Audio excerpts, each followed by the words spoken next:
कंधे के दर्द को कैसे ठीक करें। मेरा नाम डॉक्टर मनु वोरा, मैं एक ऑर्थोपेडिक सर्जन और आर्थ्रोस्कोपिक एक्सपर्ट हूँ, टीम ऑर्थोस्पोर्ट, गुड़गांव, बॉम्बे, बेंगलोर।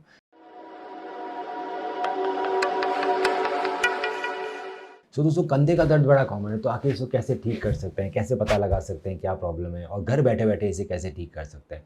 तो सबसे पहले इम्पॉर्टेंट है कि आखिर पता पड़े कि कंधा का दर्द वाकई कंधे का दर्द है या कहीं और का दर्द है। सो दोस्तों, शोल्डर पेन आपको कंधे पे होगा, इस तरफ आगे भी हो सकता है, पीछे भी हो सकता है। अगर आपको दर्द ऊपर की तरफ हो रहा है तो ये ट्रेपेजियस है, ये हमारे अपर बैक और नेक का रीजन है। तो इसका जो पेन है उसका ट्रीटमेंट अलग है, शोल्डर पेन है इसका ट्रीटमेंट अलग है, और शोल्डर से अगर नीचे पेन जा रहा है तो इसका ट्रीटमेंट अलग है। सो एग्जैक्टली कहाँ से पेन ओरिजिनेट हो रहा है उसके लिए तो आपको डॉक्टर के पास जाना पड़ेगा, वो फिजिकल एग्जामिनेशन करके ही बता पाएगा कि एग्जैक्टली पेन का सोर्स क्या है। पर आप घर बैठे बैठे इतना तो अंदाज़ा लगा ही सकते हैं कि आपको गर्दन के नीचे ट्रेपेजियस में दर्द है, या वो कंधे में दर्द है, या उसके नीचे दर्द है। सो अगर आपको यहाँ दर्द है ट्रेपेजियस में, इसका मतलब है कि आपकी जो नेक की मसल्स है वो वीक है, आपकी अपर बैक वीक है, वो स्पाज्म में चली गई है। ये बहुत कॉमनली हमें मिलता है, जो लोग बहुत ज़्यादा कंप्यूटर पे काम करते हैं, डेस्क वर्क है, लिखते हैं, उनमें ये चीज़ ज़्यादा मिलती है। तो अगर आपको यहाँ पे दर्द हो रहा है तो इसका अच्छा इलाज ये रहता है दोस्तों कि एक तो आप स्ट्रेचिंग करें, नेक पेन की स्ट्रेचिंग, वो हमने पहले वीडियो बना रखे हैं, वहाँ आपको मिल जाएगी। दूसरा, आपको स्ट्रेंथ ट्रेनिंग करनी है नेक की और अपर बैक की। सो नेक की आइसोमेट्रिक कर सकते हैं आप, अपर बैक के लिए VW एक्सरसाइज कर सकते हैं, VY एक्सरसाइज कर सकते हैं, T एक्सरसाइज कर सकते हैं अपर बैक स्ट्रेंथन करने के लिए, और साथ में नेक की आइसोमेट्रिक्स और रेंज ऑफ मोशन एक्सरसाइज कर सकते हैं और स्ट्रेचिंग्स कर सकते हैं।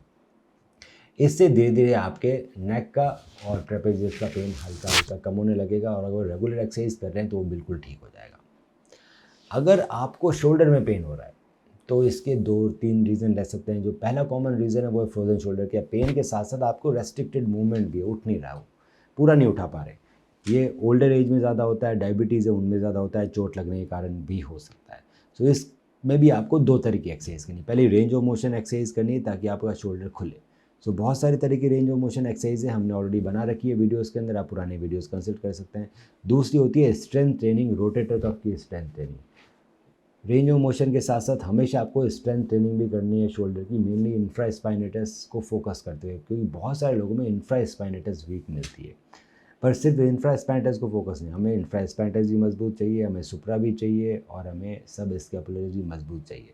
सो इसके अंदर आइसोमेट्रिक रोटेटर कफ एक्सरसाइज से चालू करके हम उसमें ईसेंट्रिक मोड और धीरे धीरे डंबल से भी रोटेटर कफ की एक्सरसाइज करते हैं, ताकि आपका रेंज ऑफ मोशन भी कंप्लीट हो जाए और आपकी रोटेटर कफ की स्ट्रेंथनिंग भी हो जाए, और ये आपके शोल्डर पेन से काफ़ी हद तक आपको आराम दिला देगा।